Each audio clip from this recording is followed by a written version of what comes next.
विश्व नवनिर्माण की अनूठी ईश्वरीय योजना। कल्पवृक्ष। सृष्टि रूपी कल्पवृक्ष एक अनोखा वृक्ष है, क्योंकि अन्य वृक्ष की भांति इस वृक्ष का बीज नीचे नहीं बल्कि ऊपर की ओर है। प्रजापिता ब्रह्मा द्वारा मनुष्य सृष्टि रूपी वृक्ष के अविनाशी और चैतन्य बीज और कोई नहीं, स्वयं परमपिता प्लस परमात्मा शिव ही हैं, जो परमधामी स्टेज में रहते हैं और उनकी रचना नीचे की ओर है। निराकारी आत्माओं का बाप परमपिता शिव, साकारी मनुष्यों का बाप प्रजापिता ब्रह्मा के मुख कमल द्वारा कहते हैं कि मैं इस सृष्टि रूपी कल्पवृक्ष का अविनाशी बीज रूप हूँ, और जैसे सामान्य बीज में वृक्ष का सार समाया होता है, उसी प्रकार मुझमें इस सृष्टि रूपी वृक्ष के आदि, मध्य और अंत का ज्ञान है।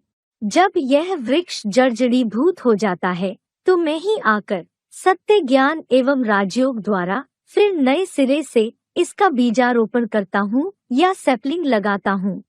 चित्र में इस उल्टे वृक्ष को मात्र समझने के लिए सीधे रूप में दिखाया गया है। इसमें सबसे नीचे कलियुग के अंत और सतयुग के आरंभ का संगम दिखाया गया है। कलियुग अंत में जब यह वृक्ष जर्जरीभूत हो जाता है तो स्वयं परमपिता शिव, जो इसके बीज रूप हैं, वे आदि सनातन देवी देवता धर्म की सैपलिंग लगाने के लिए प्रजापिता ब्रह्मा के तन में प्रवेश कर उनके मुख कमल से सृष्टि के आदि, मध्य और अंत का गीता ज्ञान और राजयोग की शिक्षा देते हैं। इस ज्ञान से जगदम्बा और मुखवंशावली पवित्र ब्राह्मणों की रचना होती है, जिन्हें प्रजापिता ब्रह्मा कुमार, ब्रह्मा कुमारियां या शिव शक्ति पांडव भी कहते हैं। कल्प के अंत में शिव भगवान के इस अवतरण समय को ही संगम युग या गीता युग कहते हैं। संगम युग के बाद सतयुग और उसके पश्चात त्रेता युग का आरंभ होता है, जिसको भारत के इतिहास का स्वर्ण युग और रजत युग कहा जा सकता है, क्योंकि प्रत्येक मनुष्य देवी देवता होता है। जैसा कि सृष्टि चक्र के अध्याय में बताया गया है कि सतयुग में सूर्यवंशी लक्ष्मी नारायण एवं उनके वंशजों का, तथा त्रेता युग में चंद्रवंशी सीताराम एवं उनके वंशजों का अटल, अखंड, निर्विघ्न, सुख शांतिमय राज्य चलता है। वहाँ केवल एक आदि सनातन देवी देवता धर्म होता है, जो कि किसी प्रकार के बाह्य आडंबरों से रहित दिव्य गुण संपन्न जीवन जीने का एक मार्ग था। आज की परिस्थिति के विपरीत वहाँ धर्म और राज्य का अलग अलग अस्तित्व नहीं था। दोनों सत्ताएं, धर्म सत्ता और राज्य सत्ता, लक्ष्मी नारायण और सीताराम के हाथों में ही थी। इसलिए न वहाँ मंत्री की आवश्यकता थी, न राजगुरु की, न न्यायाधीश की और न सेनापति की, न वहाँ डॉक्टर थे और न वकील, क्योंकि वहाँ विकारों का नाम निशान नहीं था। स्वर्ग में केवल एक राज्य, एक धर्म, एक मत, एक भाषा और एक कुल था, और यह स्वर्ग केवल भारत में ही था। यह दूसरे शब्दों में भारत ही विश्व था, क्योंकि अन्य भूखंड समुद्र में समाये हुए थे। उस भारत को ही वैकुंठ, बहिष्ट या हेवन कहा जाता है। कल्पवृक्ष की इस अवधि को उसकी आदि कहा जा सकता है। इसके पश्चात जब आत्माभिमानी देवताएं देहभान में आकर वाम मार्ग की ओर प्रस्थान करते हैं, अर्थात विकारी बन जाते हैं, तब द्वापर युग या कल्पवृक्ष का मध्य भाग आरंभ होता है। देवताएं कर्म भ्रष्ट और धर्म भ्रष्ट हो जाते हैं। देवी देवता धर्म के रचिता को भूले हुए ये भारतवासी हिंदू कहलाने लगते हैं। ऐसे समय पर परमधाम से एक धर्मपिता इब्राहिम की आत्मा किसी भारतीय मनुष्य में प्रवेश कर इस्लाम धर्म की स्थापना करती है, किंतु पवित्रता को मान्यता न देने के कारण इस धर्म के अनुयायियों को पश्चिम की ओर पलायन करना पड़ता है, जहां द्वापर युग के प्रारंभ के साथ ही इस्लामी धर्म खंड अरब देश समुद्र से ऊपर आ चुका होता है। इब्राहिम के बाद कई धर्म गुरु प्रोफेट हुए, जिनमें से एक ईसा मसीह जीसस क्राइस्ट ने आज से 2000 वर्ष पूर्व ईसाई क्रिश्चियन धर्म की स्थापना की। वास्तव में क्राइस्ट की आत्मा भी इब्राहिम की भांति परमधाम से आकर किसी मनुष्य जीसस में प्रवेश कर अपने धर्म की स्थापना करती है। यह धर्म यूरोप में विकसित होता है, जिसे क्रिश्चियन धर्म खंड कह सकते हैं। इधर भारत में द्वापर युग के प्रारंभिक 250 वर्ष के बाद परमधाम से महात्मा बुद्ध की आत्मा आकर सिद्धार्थ नामक राजकुमार में प्रवेश कर बौद्ध धर्म की स्थापना करती है। हालांकि यह धर्म प्रारंभ में भारत में विकसित होता है, किंतु जल्द ही यहाँ उसका पतन हो जाता है और इसका विकास भारत के उत्तर पूर्व में स्थित देशों में होता है, जिसे चीन जापान आदि बौद्धी धर्म खंड कह सकते हैं।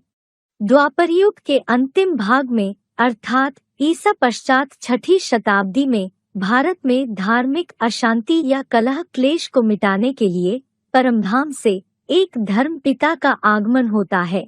वह वास्तव में शंकराचार्य की आत्मा ही थी, जो एक 8 वर्षीय बालक के तन में प्रवेश कर संन्यास धर्म की स्थापना करती है। हालांकि उनके पहले भी बौद्ध भिक्षु घर-बार छोड़ मठों में रहते थे, किंतु वहां भिक्षु और भिक्षुनियां एक साथ रहते थे, इसलिए उन्हें पूर्ण सन्यासी नहीं कहेंगे।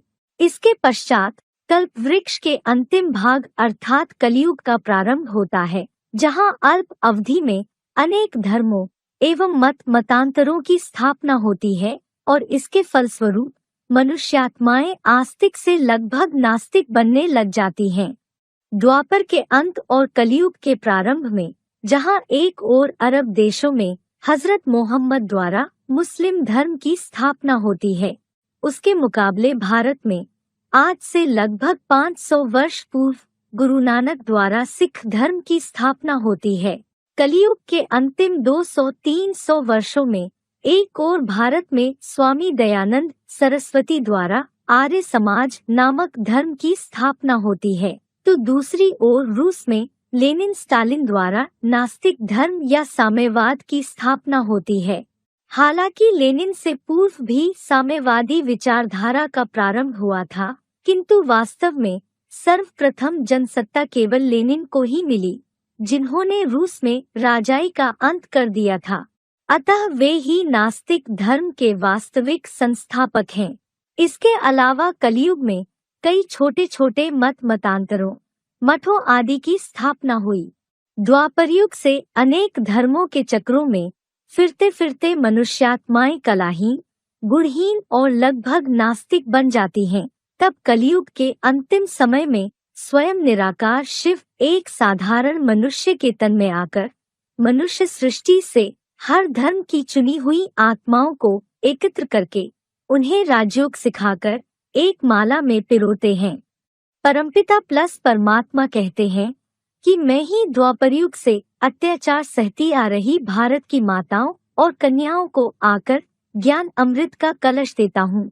भारत की इन्हीं शक्तियों या ज्ञान गंगाओं तथा उनके युगल मणकों को वैजयंती माला के रूप में चित्र में दर्शाया गया है। इस माला में लाल फूल के रूप में स्वयं परमपिता शिव हैं तथा प्रथम युगल मनके हैं, इस सृष्टि के माता पिता अर्थात जगदम्बा और जगतपिता या प्रजापिता, जो अभी सृष्टि पर कार्य कर रहे हैं। इस माला में नास्तिक धर्म को छोड़कर 9 मुख्य धर्मों की मुख्य आत्माएं हैं, जो परमपिता प्लस परमात्मा के कार्य में विशेष सहयोगी बनती हैं। इसलिए उन धर्मों के अनुयायी किसी और बाह्याडंबरों को लेकर आपस में क्यों न लड़ें, पर हरेक यह माला जरूर जपते हैं। चूँकि नास्तिक धर्म न आत्मा, न परमात्मा और न परमात्म ज्ञान को मानता है, इसलिए इस माला में उसे कोई स्थान नहीं मिलता। जहाँ देवी देवता सनातन धर्म की नींव स्वयं निराकार परमपिता प्लस परमात्मा रखते हैं, वहीं अन्य धर्मों की नींव देहधारी धर्म पिताएं रखते हैं। चूँकि परमपिता शिव इस सृष्टि के रचिता हैं, अतः वे देवी देवता धर्म की नींव रखने के लिए सभी मनुष्यों में श्रेष्ठ प्रजापिता का आधार लेते हैं। बाकी धर्म पिताएं अपनी अपनी शक्ति के अनुसार नंबरवार मनुष्यों का आधार लेते हैं। धर्म स्थापन करने के बाद हर धर्म पिता एवं उनकी आधारमूर्त आत्मा अपने अपने धर्म में ही पुनर्जन्म लेती रहती हैं और संगम युग प्रारंभ होते ही हर धर्म की आधारमूर्त आत्मा परमपिता शिव से ज्ञान प्राप्त कर ब्राह्मण अर्थात ब्रह्मापुत्र बन जाती है। किंतु उन धर्मों के धर्म पिताएं संगम युग के अंत में इन आधारमूर्त आत्माओं के द्वारा ज्ञान प्राप्त कर उनको पहचानते और शक्ति प्राप्त करते हैं।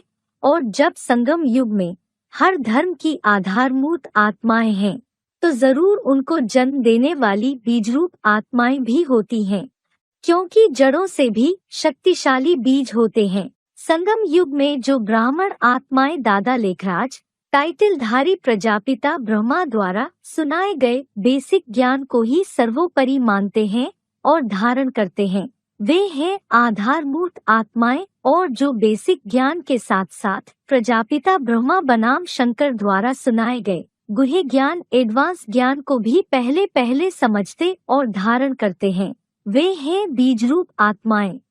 इस प्रकार कल्पवृक्ष का यह चित्र एक अनूठा चित्र है जो अपने आप में विश्व के सभी धर्मों के इतिहास को समाये हुए है, जिसे पहचान कर मनुष्यात्माओं को परमपिता प्लस परमात्मा से मुक्ति जीवन मुक्ति का वर्षा मिलता है।